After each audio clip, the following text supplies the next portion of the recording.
Hali or magandang hapon, please come in.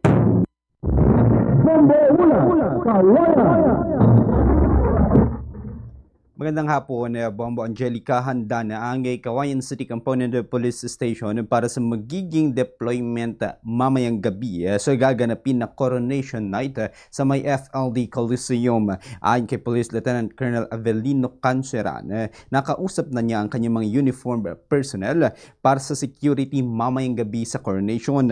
Anya, maaga silang magde-deploy sa lugar upang mamonitor ang mga pupunta rito. Nasa 100 na mga pulis ang ipapakalat bukod pa sa security na magmumula sa Hanin Post D at iba pang ahensya. Target ng opisina na maging mapayapang pagsasagawa ng Coronation Night sa lahat ng mga papupunta at nang mapanatili ang katahimikan dito. Ipagbabawal din sa mga dadalo ang magbitbit ng anumang mga matutulis na bagay sa loob ng pagdadausan ng event o maging ang mga baril, maging ang mga magdadala ng mga kontrabando o iligal na droga ay bawal din sa sa gagawing Coronation Night.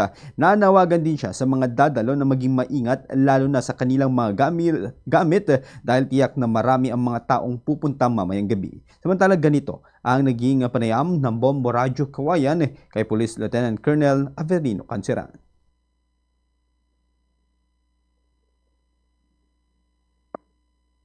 Sa mga bisita at mga nagaling sa iba't ibang bayan na dumalo sa Coronation Night ng Mysteries sa FLD Coliseum dito po sa lungsod ng Kawayan. Ipinapakiusap ko po bilang hepe ng Kawayan Component City na sa lahat ng dumalo po mamayang gabi ay mahigpit po na ipinagbabawal ang pagdala ng mga bladed weapon, yung mga baril at sa pinagbabawal na gamot dahil mahigpit po namin pinapatupad ito nang sa gayon ay masiguro ang kaligtasan ng bawat isa at maganap ang Coronation Night ng Miss Tourism 2025 ng maayos at matiwasay dito po sa lungsod ng Kawayan. Bombo Angelica ay naghahanda ng mga uniform personnel na lungsod ng Kawayan dahil mamaya kung noong nakaraan ay alas 5 ang naging deployment noong konsyerto, mas maaga yung gagawing deployment sa ngayon sa mga uniform personnel at mas marami yung ipapakalat, Bombo Angelica. At yan munang ulat mula rito sa lungsod ng Kawayan. Ako si Bombo Kyle Balad. This is Bombo Radio Philippines, the #1 and most trusted source of news and information. Basta Radyo, Bombo!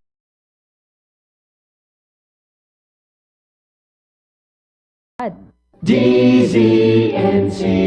Oo. So ito, dun sa estimate ng PNP, gaano ba karami yung inaasahang dadalo or pupunta sa Coronation Night, Bombo Kyle? Yes, Bombo Angelica, sa batay sa taya ng PNP. Bagaman ang FLD Coliseum, Bombo Angelica, ay nasa 500 to 700 yung tinatayan nila na kayang i-accommodate, Bombo Angelica. Nasa 300 to 500 yung tinatayan nilang papasok dyan.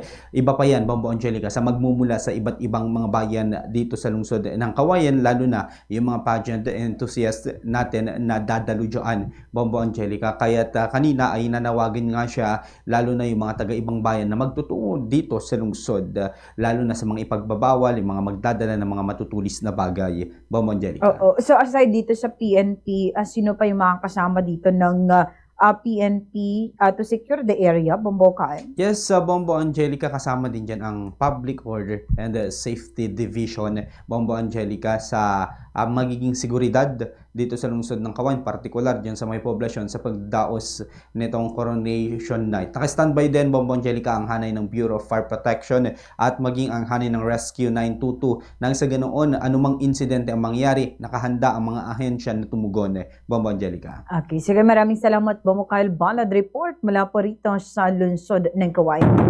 At ito, dagdagan pa ho natin, mamaya-maya lamang po yan. Sa linya naman po ni Bombo Harold Apolonio.